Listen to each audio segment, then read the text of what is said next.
Hai teman-teman produktif, balik lagi di channel aku Goreti Meliani yang membahas tentang productivity, sharing knowledge tentang soft skill maupun hard skill.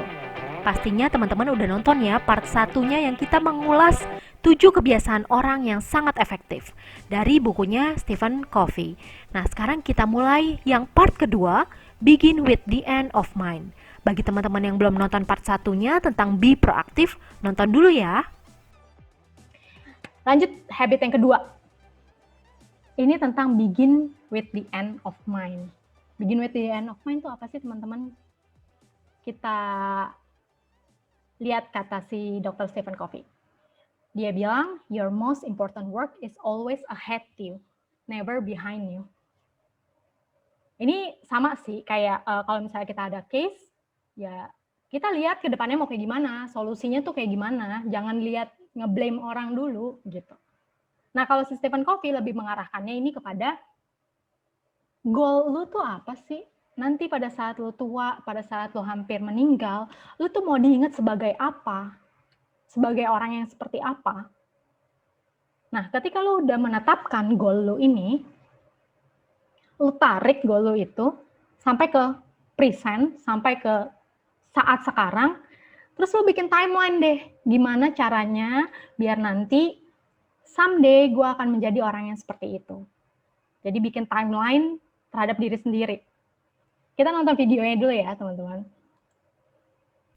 Video ini menggambarkan tentang seorang anak yang sedang flashback ke belakang. Ia mengingat bahwa ia dan ayahnya memiliki lifestyle yang berbeda. Namun ayahnya selalu dekat di hatinya dan selalu memberinya semangat.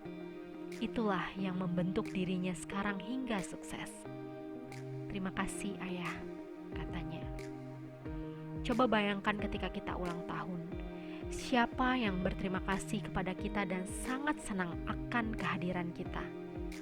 Itulah definisi sukses yang sebenarnya. Dr. Stephen Covey berkata, ada tips yang sangat membantu kesuksesan kita, yaitu dengan cara menuliskan mimpi kita dalam sebuah mission statement.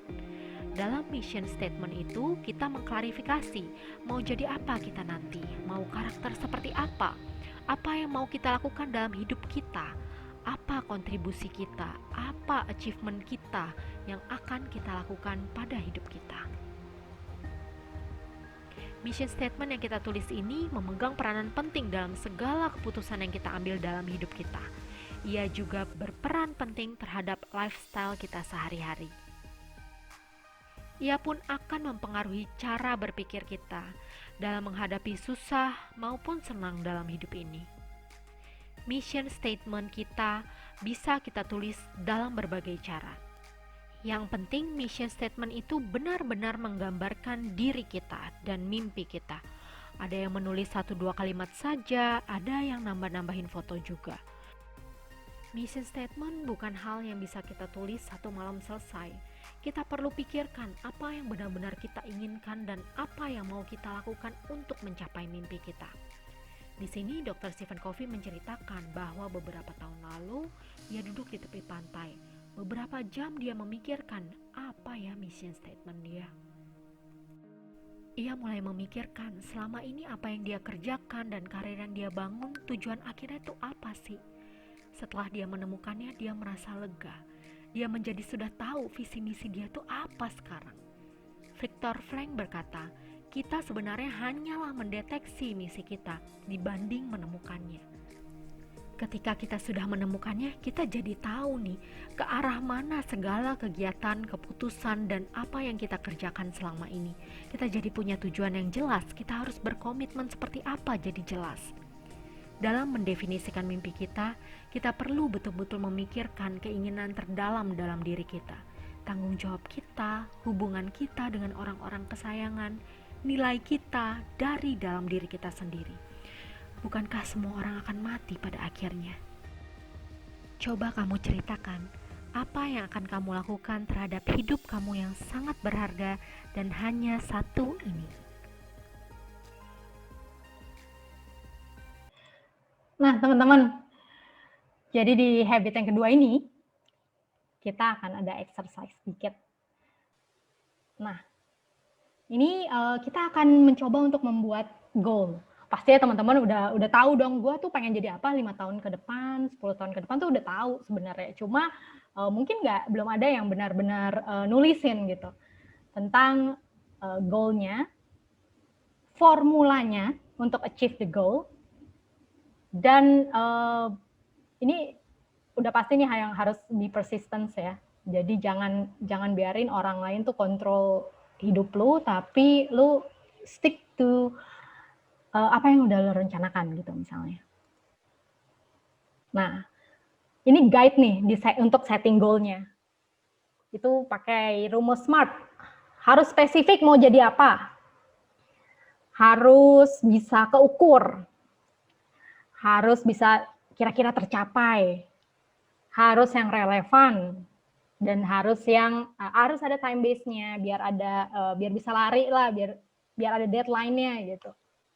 Contohnya being one of the best employee di tahun 2022 misalnya. Harus apa tuh?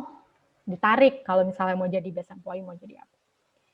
Lalu misalnya, contohnya nih teman-teman, gue inget banget waktu pertama kali gue masuk tahun 2017, waktu itu Richard di best employee di finance. Terus si Stephen bilang, kok one day gue bakal jadi best employee kayak lo. Stephen ngomong kayak gitu. Terus tahun 2021 sih Stephen jadi best employee loh. Keren ya. Gue nggak tahu nih si Stephen pakai rumus ini apa enggak, atau dia pakai, yang pasti di kepala dia, gue yakin di kepala dia tuh udah ada strategi gitu untuk menjadi yang terbaik dan untuk bisa menjadi sebaik mungkin hingga bisa menjadi best employee gitu.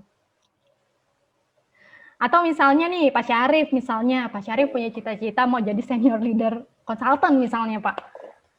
Nah, maka dari itu Pak Syarif masuk di CLD agar nanti bisa banyak menarik ilmu dari situ, dan pada saat Pak Syarif nanti jadi leadership consultant udah bisa tahu banyak gitu. Misalnya itu salah satu formulanya Pak Syarif.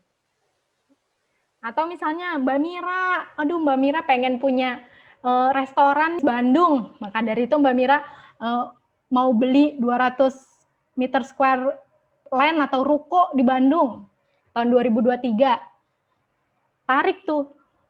Wah, kalau gitu dari sekarang saya udah mesti lihat-lihat land atau properti yang bagus apa. Dari sekarang saya mesti nabung nih, atau saya mesti colek-colek suami saya nih untuk keluarin duit misalnya.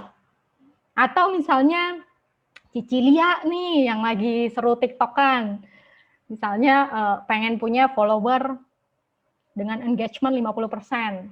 Nah, yuk teman-teman coba deh. Simpelnya seperti ini.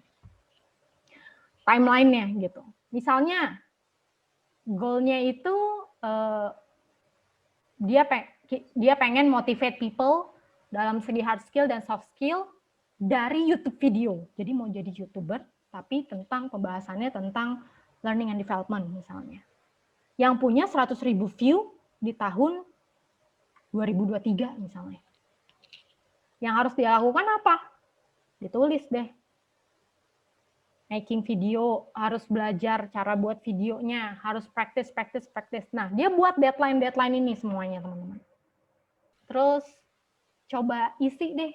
Misalnya teman-teman yang udah punya rencana atau goal, coba diisi, nanti di-sharing. Nah, tadi di videonya si Stephen Covey bilang kan, untuk bikin mission statement ini nggak cuma semalam 2 malam, bisa berhari-hari, bisa berbulan-bulan gitu. Jadi ini kita nggak mungkin bisa selesai dalam 3 menit, nggak mungkin. Cuma mungkin ada teman-teman yang udah punya bayangan, boleh, yuk kita share-share di sini. Gitu. Dulu nih saya udah pernah buat kayak begini waktu zaman masih di konsultan dulu. Cuma namanya juga manusia ya, udah lupa kemakan waktu gitu. Terus saya pikir saya loser. Saya pikir gue nggak bisa mencapai goal gue nih. Saya pikir saya loser loh waktu itu. Benar-benar kayak sempat down, terus waktu itu tuh mimpi gue tuh ini, kenapa gue nggak bisa mencapai ini gitu. Terus tahun lalu ketemu sama konsultan lagi, ngobrol, ngebahas soal 8 habits ini. Nah, terus si konsultannya bilang, no kamu nggak loser, Mel. Karena setiap orang di dalam perjalanan hidup kita, prioritas bisa berubah, kata dia. Terus dia kasih contoh diri dia.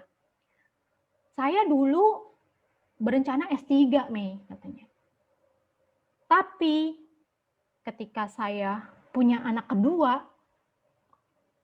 terus rumah juga kayaknya perlu diperbesar, perlu direnov, saya nggak jadi Mei ambil S3, dia bilang gitu. Karena prioritas saya berubah menjadi ke membiayai rumah agar lebih nyaman, agar keluarga lebih nyaman, dan membiayai anak kedua saya, dia bilang. Jadi saya nggak loser. Jadi dia buat lagi. Oke, goal gue yang kemarin, coba gue mundurin dikit, misalnya. Dari yang tadinya tahun 2023, gue mundurin dikit deh, jadi 2025. Gue tata ulang lagi nih, langkah-langkahnya apa untuk bisa gue mencapai goal itu. Gitu. Jadi nggak ada yang bisa bikin kita down, tapi kita bisa bangkit lagi. Kalau misalnya mission statement yang kita buat ini, untuk saat ini misalnya nggak bisa kita capai. Gitu. Kira-kira ada teman-teman yang mau sharing nggak? Oke, teman-teman yang lain mungkin bisa nanti lanjutin ya untuk bikin goalnya ini, karena ini nggak cepet. Ini nih lama untuk mikir gue mau jadi apa aja, lama gitu. Oke, kita lanjut ya teman-teman ya. Itu tadi habit yang kedua. Sekarang untuk habit yang ketiga, put first things first. Wah, bagus banget ya bukunya teman-teman. Kita akan lanjut habit 3, put first thing first, Senin depan. Aku akan post materi-materi bagus setiap hari Senin dan Kamis pukul 7 malam. Teman-teman yang punya request materi, boleh komen di bawah ya. Jangan lupa subscribe untuk dapetin notifikasi tentang video-video aku yang pastinya berguna. Thank you!